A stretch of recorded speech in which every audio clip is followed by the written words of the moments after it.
Cotten Mather was an interesting character in Puritan New England. He has an interesting backstory to begin with. He was multi-generational Puritan. His family could date back to Plymouth and the Massachusetts Bay Colony. And he's actually the one that wrote the most comprehensive biography, whatever you want to call it, about Puritanism in the 16th and 17th century.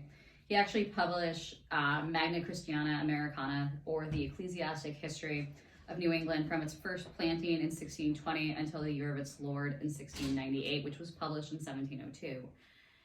He was heavily involved in the reformations of different schools, mainly Harvard, and that's kind of the focus of this updated literature that's been coming out. He had a couple of different points that he wanted to make that needed to be altered within Harvard.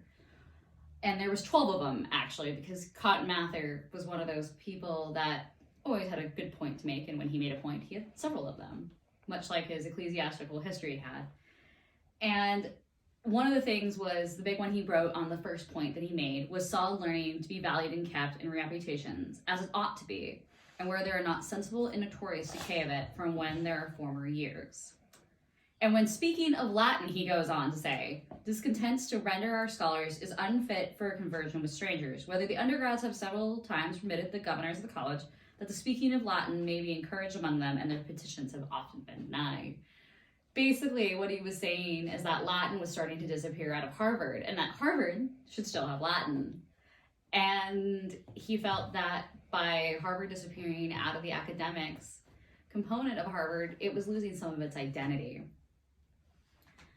Another point that he makes later on is that the pupils have recited, expected from them, the more accurate sparks that allow for them to basically increase knowledge and gain from there.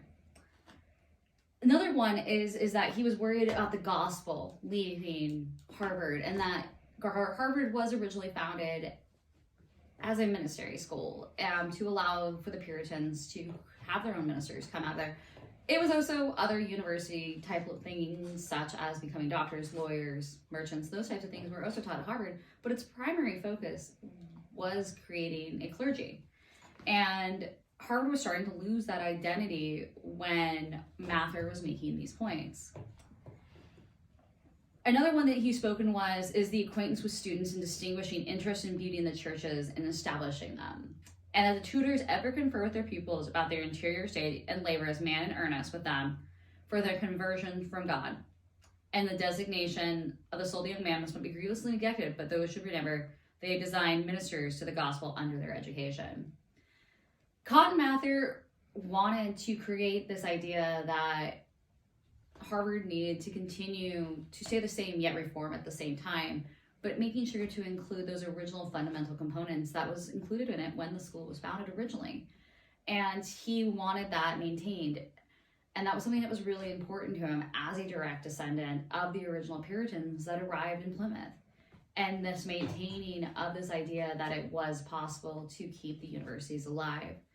He was certainly an interesting character, and recent scholarship continues to show that within both the articles and then his own work that he wrote. You could see that this man was genuinely invested in ensuring that the Puritan religion continued to survive.